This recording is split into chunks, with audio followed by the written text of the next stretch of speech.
सांगितलं. नाशिकमध्ये अजित पवारांनी तुफान टोलेबाजी केली आहे। सातपूर परिसरातल्या हॉस्पिटलच्या उद्घाटन कार्यक्रमात डॉक्टरांनी सोन्याचे दागिने घातले असल्यानं त्यांनी डॉक्टरांवर जोरदार टीका केली। पवार साहेबांनी अनेक कार्यकर्ते घडवले वाढवले असल्याचं त्यांनी म्हटलं। आम्हाला तरुणपणी संधी मिळाली, पण आता आमचं वय 60च्या पुढे गेल्यानं नवीन पिढीनं समोर येऊन राजकारणात यावं असं आवाहन त्यांनी केलंय। राहुल पाटील तर आज इतके नटलेले आहेत की सगळ्या बोटामध्ये अंगठ्याच घालून टाकल्या। म्हटलं अरे मी पवार साहेबांनी आयुष्यात एक देखील अंगठी घातली नाही, इथपर्यंत पोहोचलोय। तुला जर चांगल्या पद्धतीने पोहोचायचं असेल तर अंगठ्या नाही घातल्या पाहिजे।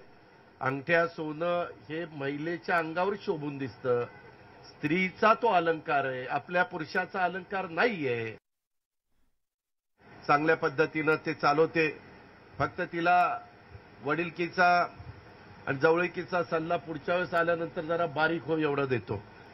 कारण मी आधी तिला दबकत विचारलं, तू बारीक, काहींना आजार असतो, पण म्हणली नाही नाही मी आपले खाऊन पिऊन समाधानी आहे। म्हटलं समाधान फारच वाढत चाललंय। ते स्वप्नीलला पण मी सांगेल की जरा तुम्ही पण थोडं लक्ष द्या। मित्रांनो, गमतीचा भाग जाऊ द्या। पिंपरी चिंचवड शहरात